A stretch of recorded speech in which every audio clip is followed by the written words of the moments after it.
Hey everybody, Evan with the Grainiacs. Hey, I was just going to do a real quick update video. Got my camper trailer back, Palomino Colt. It's a 2000.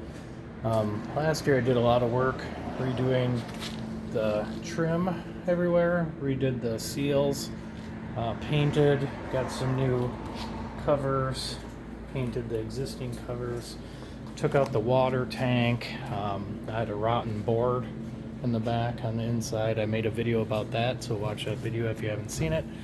Just thought I'd walk you through real quick what I was going to be doing. It's parked in my garage now, if you couldn't tell, but so far in the next few weeks I'm going to be painting it. Did the floor already, just a sticky back. Getting new mattresses. We went with a 4-inch foam topper, and then we're going to cover that and put linens on it. And then I took out the existing cushions for the dinette, where I bought foam already, bought cushion covers for those. So I'm going to be making a lot of videos in the next coming weeks for the pop-up camper community and everybody else. But I'll talk to you later. If you guys want to see more videos, let me know. Talk to you later. Thanks. Bye.